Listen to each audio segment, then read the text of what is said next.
Good afternoon అండి. Hi, good afternoon బెట్టా. ఏమో చేస్తున్నా, రెడీ అయినారు? అవునా, బయటికి వెళ్తున్నాను నేను. సో ఒక నిమిషం ఆగుతా, నేను విఎస్తో మాట్లాడేస్తాను. Okay aunty. హాయ్ విఎస్, బాగున్నారా?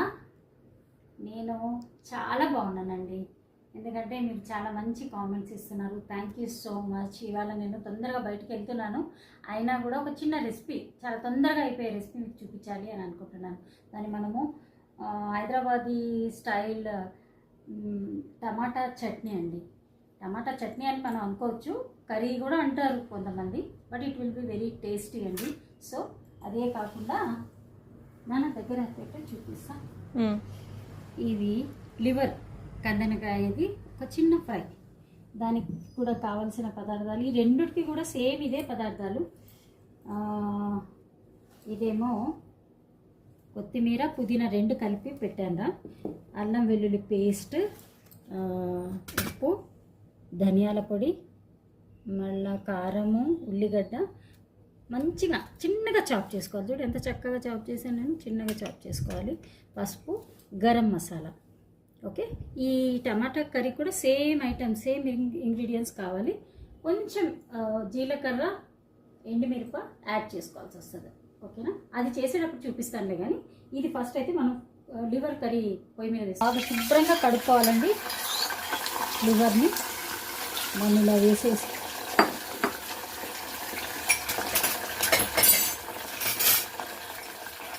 చిటికెడు పసుపు, చాప్ చేసాం కదా ఉల్లిగడ్డ. గ్రేవీ కోసం అండి మనం ఉల్లిగడ్డ వాడుకునేది, వేసుకునేది. మా అన్నయ్య వాళ్ళ బాబుకి లివర్ కర్రీ చాలా ఇష్టం అండి, చాలా అంటే చాలా ఇష్టం బాబుకి. ఎప్పుడు వచ్చినా కూడా అత్తమ్మ నాకు ఇది చేసి పెట్టు, అత్తమ్మ చేసి పెట్టు అంటాడు. కారం తగినంత వేసుకోవాలండి, నేను ఒక ఎక్కువ వేసుకోను, 1.5 స్పూనే వేసుకుంటా.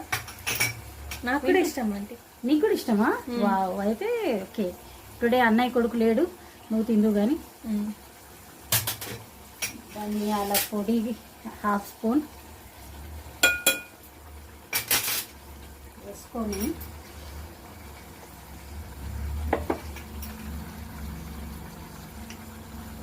అల్లం వెల్లుల్లి పేస్ట్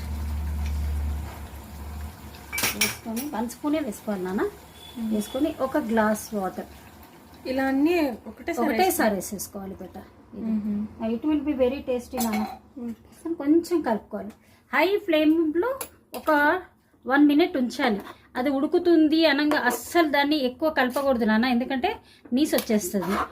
ఇది ఇలాగే పెట్టి హై ఫ్లేమ్లో ఒక 2 నిమిషాలు, 1 నుంచి 2 నిమిషాలు పెట్టుకోవచ్చు అనుకోండి. 1 నిమిషం పెట్టుకున్నా సరే ఇలా పొంగు వచ్చినట్టు అనిపిస్తుంది. వెంటనే సిమ్ చేసేసి మనము మూత పెట్టి పెట్టేసేయాలి. అయితే ఇది ఒక 10 మినిట్స్ సిమ్లో ఉడకాలి. ఆ ఉడికే వరకు మనం టమాటా కర్రీ చేసేసుకుందామా? ఓకే, చూసారా ఉడుకుతుంది కదా పాప, ఇట్లా ఉడికొచ్చేసింది కదా. దాన్ని వెంటనే మనం ఈ విధంగా కట్ చేసుకున్న తర్వాత మిక్సీలో ఒక్కసారి తిప్పాలిరా. టమాటాలు ఎందుకు తిప్పాలంటే మిక్సీలో? చెప్పాను కదా త్వరగా అయిపోతాయి, ఈజీ రెసిపీ అన్నాను కదా, కానీ it will be very tasty అమ్మా. ఒక్కసారి అట్లా గ్రైండ్ చేయాలి అంతే.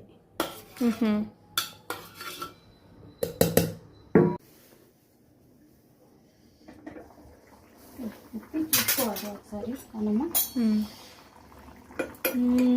గుమ వాసన వస్తుంది. ఇంకా ఏం లేదు, చూడు ఉల్లిగడ్డ చూసా ఎంత మంచిగా కరిగిపోతుంది. ఇంకొంచెం సేపు ఈ నీళ్ళు వస్తే తగ్గాలన్నమాట. దీంట్లో ఇప్పుడు ఏం చేయాలి అని అంటే మనము టేస్టీ కనిపిస్తుంది. మనం ఇందాక చేసుకున్నాం కదా పుదీనా, కొత్తిమీర 2 వేసేసుకోవాలా? 2 వేసేసుకోవాలా. వేసేసుకున్న తర్వాత ఇందాక గరం మసాలా ఉంది చూసావా, 1/2 స్పూన్, అది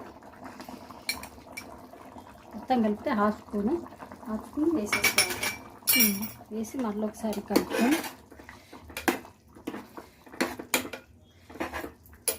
మళ్ళీ ఇప్పుడు ఒక హై ఫ్లేమ్లో ఒక 5 నిమిషాలు పెట్టేసుకుంటే కర్రీ అయిపోయినట్టే. ఇక్కడ మనము టమాటా తాళింపు వేసేద్దాం కదా. ఓకే, ఇప్పుడు మనము ఒక ఫ్రై ప్యాన్ పెట్టుకొని దాన్ని వేడెక్కాక సేమ్ 1.5 స్పూన్, ఎక్కువ కాదు 1.5 స్పూన్ సరిపోద్ది. ఎందుకంటే 2 స్పూన్స్ వేసినా కూడా నూనె తేలిపోతుంది అనమాట. 1.5 స్పూన్ వేసుకొని మనము తాలింపు వేసుకోవాలి దాన్ని.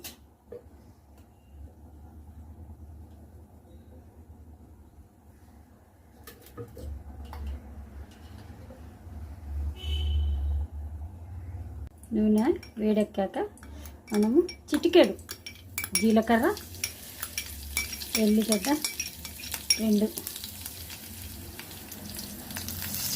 వేయాలి. ఇది కాస్త దూరగా వేయాలరా.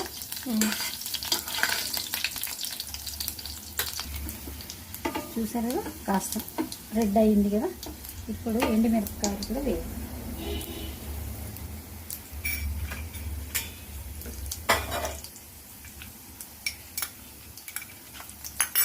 వేసి దీంట్లో మనం ఇందాక నూనెను చూడు టమాటా కొంచెం సిమ్ చేసుకోవాలి. స్టవ్ సిమ్ చేసుకొని సైడ్ నుంచి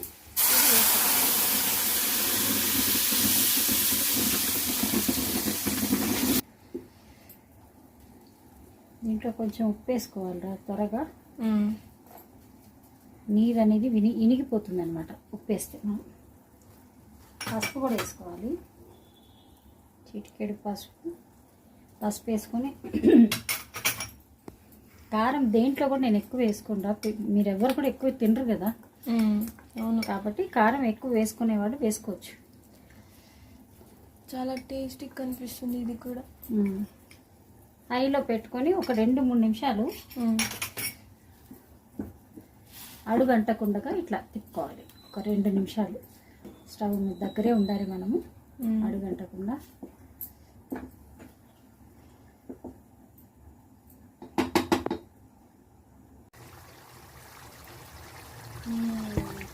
సారీ బిడ్డ, ఎలా ఉంది చెప్పు. పైకి వచ్చేసింది కదా నూనె. స్టవ్ ఆఫ్ చేసేసి సర్వింగ్ బౌల్లో తీసేసుకోవాలి. ఎంత తొందరగా అయిపోయింది కదా, 10 నిమిషాల్లోనే అయిపోతుంది. ఇదంతా చూడు గ్రేవీ కూడా ఎంత చక్కగా ఉందో. ఇట్లా నూనె బయటికి వచ్చింది అని అంటే అనుకోవాలి. ఇదంతా కరిగిపోయింది చూడు, ఎంత చక్కగా ఉంది కదా. అయిపోయింది. ఇది ఇలా వేసుకొని వేడి వేడిగా రొట్టెల్లోకైనా తినచ్చు. ఇప్పుడు నేను టమాటా కర్రీ అన్నాను కదా, ఆ కర్రీలో నంచుకొని కూడా తినేసేయచ్చు. చూసావారా దగ్గరికి అయింది కదా. దగ్గరికి అయినాక మనము గ్రైండ్ చేస్తాం కదా, అందుకొరకు వాటర్ వస్తుంది అందులో. అయితే కాస్త అల్లం వెల్లుల్లి మళ్ళీ ఈ పై నుంచి వేసుకోవాలి. ఇలా 1/2 స్పూన్, ఎక్కువ కాదు. దీని తర్వాత కరివేపాకు వేసుకోవాలా.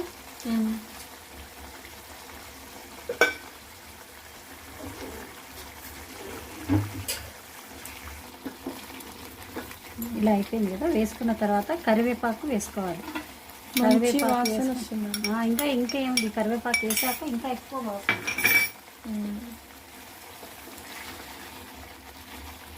ఇదంతా కాసేపు హైలోనే పెట్టుకోవాలా. ఇప్పటిదాకా మనము మూత కాస్త తీసుకుంటూ చేసుకుంటూ హైలో పెట్టాం కదా. ఇప్పుడు అయిపోయినట్టే. దగ్గర ఒక 10 సెకండ్లు హైలో తిప్పాలి. 10 సెకండ్లు ఇట్లా. ఎందుకంటే చూసా కదా ఇక్కడ చూడు అతుక్కుంటుంది కదా. చేసి సిమ్ పెట్టేసేయాలి. సిమ్లో పెట్టేసి ఒక 5 నిమిషాల తర్వాత చూస్తే నూనె పైకి తేలుతుందిరా. అప్పుడు అనుకోవాలి కర్రీ అయిపోయినట్టు.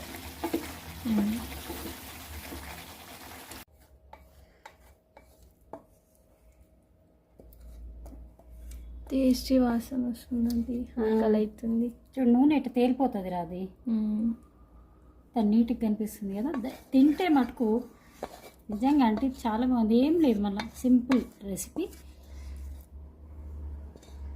హైదరాబాదీ టమాటో చట్నీ.